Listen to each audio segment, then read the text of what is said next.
Tobe is an average school boy who is not good at studying, but is addicted to computer games. He and his friends even keep playing video games in the middle of the class.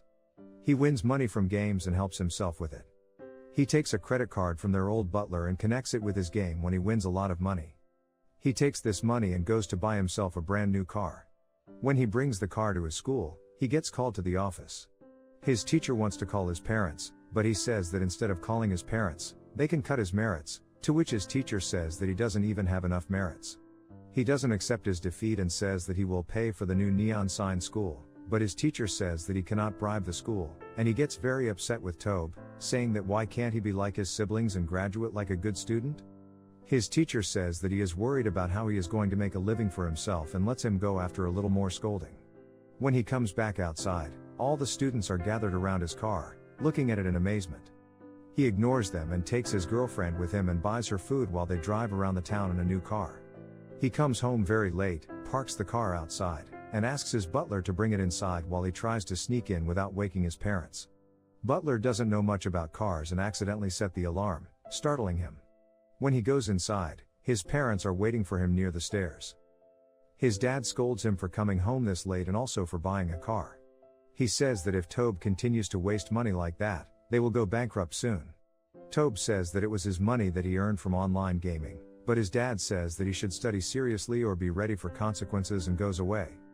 His mother says to him that they only want him to study properly and says that he should not worry them too much. She also goes away.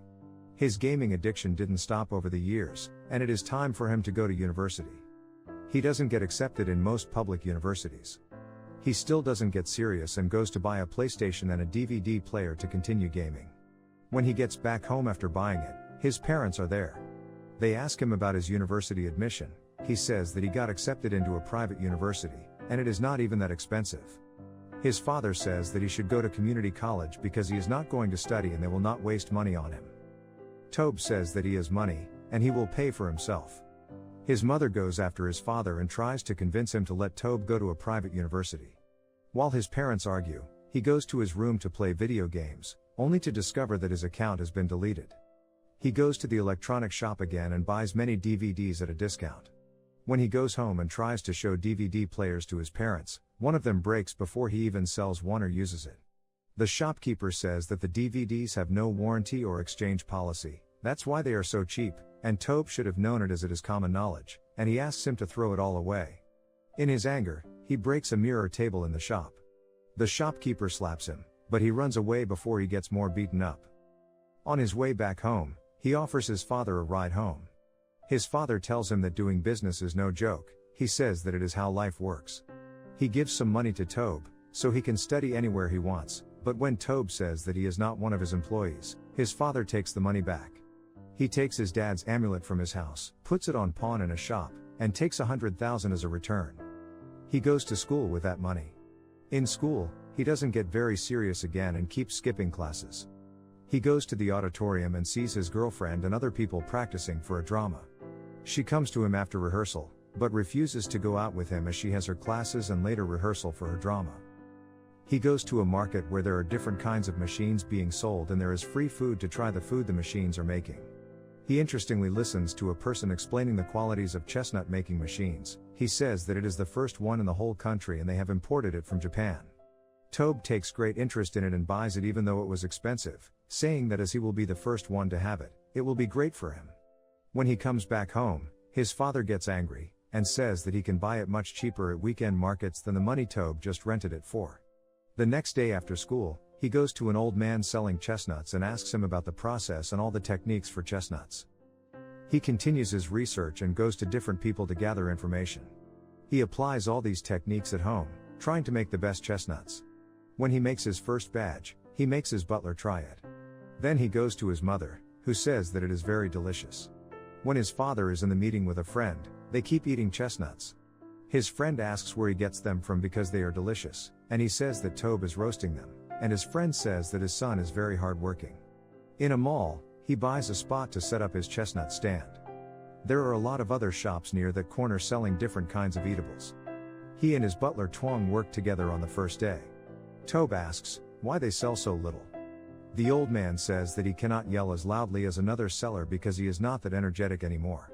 Tobe says that they have to sell it, and for that, they have been loud and repetitive. They kept their voices loud this time, calling people over with their voices and hand signals. He goes to a local market for clothes, and there he meets his girlfriend, and they talk for a while. When she tells him that she doesn't get paid for her acting, he gets pissed and says that this is unfair. When he is talking to her, he gets a phone call from his butler. The old man tells him that business is not good today and all the other shops are packed around them. When he comes back, she gets suspicious and asks him whom he was talking to, but he says that it was only Twang and she doesn't have to worry about anything. Tobe sees people getting donations and gets an idea from that. Tobe comes back and asks to move his stall, but they refuse to say that he cannot move it. He tries to say that he will leave it, but they say that he can leave but he will get no refund because it was written in the contract. The manager says that after the end of the month there will be a free spot, and if he wants to move there, he will have to sign the contract now. The manager says that it is a prime location and he will earn his rental back in no time. Tobe is in the class taking his exam when his phone keeps ringing in his back. At first, he doesn't pay it any mind, but after a while, he stands up and takes out his phone. His teacher says that if he picks up his phone, she will report him for cheating. He thinks for a while and then takes his bag and phone and walks out of the classroom. After listening to the call, he quickly comes to the mall with a bag of chestnuts and is very happy to see a lot of people in his stall on their first day. He says to the old man that they should open more branches, but he says to slow down. But Tobe is determined, and he opens another stall soon. At his new branch, his girlfriend meets him and says that they aren't dating anymore because she doesn't know anything about him and someone else told her about his business. She says that she is worried about his future. He calls his friend, who told her, but his friend says that she was thinking Tobe was cheating on her, so that's why he has to tell her. At the mall, the manager says that his stall is causing damage because the smoke is turning the ceiling yellow, and if he doesn't have any way to fix it they will have to cancel his contract. Tobe says that he will fix it. He, with the help of old man Twang, paints the ceiling himself. They ask him to paint after the mall closes, so the customers are not disturbed. At night, he paints the ceiling with the help of his mother. He is left with a little portion when security comes and asks him to leave because his time is over. Tobe asks for little time but no use, and he gives little money to the security guard, but the officer returns his money and asks his mother to discipline her son by asking them to leave with all their belongings. His mother says that he should apply for a passport tomorrow, but he is determined to fix the problem and says that he has time and will fix this in the morning. But his mother says that they are moving to China at the end for his siblings because they are in a lot of debt. He gets very angry and says that he doesn't know anything about this when he is part of the family. He angrily asks his mother about how much debt they are in. He says that his chestnut business is doing well and he can pay their debt. His mother just keeps crying and tells him to come with them so they can be together at least. When he is getting his pictures taken at the passport office, he gets out in the middle and says to his parents that he will live here and study. He says to his father that he is ready to be his employee, so he can give him money now to study. His parents go to China without him. At the airport, his father advises him to leave chestnuts and go to school. He comes back to the mall the next morning to complete painting the ceiling. But the manager says that they cannot let him keep his stalls, and he has to take every branch out. He is laying in his house side when he sees some ladies reading something on his door. When he goes out and sees what is it, he is disappointed to see that it is a bankruptcy notice from the court. He takes it from the door and throws it in the trash can. He meets his girlfriend when he is roaming in the market. He quickly hugs her and starts crying. She says that he should leave the chestnut business and go to school, and she will help him. He agrees with her. They sit in the car and eat fried seaweed that she had brought from her house. From there, he gets the idea to try seaweeds as his next venture. He goes to the bank to apply for a loan. At first, the person says that he cannot get a loan because they already have a lot of loan applications. But when he begs to hear his story, the manager says that he only has one chance to convince him. Tobe tells the man his whole story. He even shows the scar that he got from trying to fry seaweed. He tells the man further that he brought a lot of seaweed but, unfortunately, it went stale. He says that he went to a food and nutrition university, told his story there, and got some useful information like vacuum packing to avoid stalling from there. After coming back from the bank, he buys a lot of seaweed, and he and Twang start frying it to find the best condition. He continues his story further. Twang checks the seaweed and tries again and again with different techniques to get the perfect seaweed. Twang says that they need to buy more seaweed as they are not quite there yet. Tobe promises to buy more and sells his computers and other old gadgets to do so. Tuong is discouraged and says he doesn't want to do it anymore because they've already squandered so much money, but Tobe says they can't give up and that once they get it right, they'll make the money back in no time. He gets a call from his girlfriend reminding him that it is their last day of registration. As a result, he arrives on time and registers for his classes. He comes back at night with the boxes of seaweed when it is raining outside. He calls Tuong to ask him to fry more seaweed but gets no response. When he goes back to search for Tuong, he finds him lying there, unconscious and bleeding from the head. Tobe brings his uncle to the hospital and sits in the waiting area holding a packet and waiting for any news. Luckily, Tuong is fine and will be discharged in a few days. He makes Tuong check the seaweeds he fried. Luckily, he says that this time they are good enough and they can sell them. They started their business again and started selling seaweed, which surprisingly started on a good note. Tobe's mother calls him to say happy birthday to him. She says that his father wants to talk to him. His father says that he should study hard so they can call him to China next semester. He says that he already bought his tickets and will send them to him. Tobe forces his father to tell him the truth about debt. His father hesitates at first but finally tells. On top of that, they have to pay 40 million, leaving him in total shock. When he comes back, he finds another notice on his house. He doesn't know what else to do and keeps wandering in the neighborhood sadly. All the time, he is listening to different speakers on the radio but doesn't get any useful information. Finally, he finds out about a company called 7-Eleven that buys and sells products all over the country. He goes there with his seaweed and waits for his name to be called. He even practiced his speech in the bathroom. But he forgets to give his name at reception. When the director comes, she tells him to leave his product as she will have to go into the meeting in 10 minutes. He says that 10 minutes are fine, but he wants to present his product.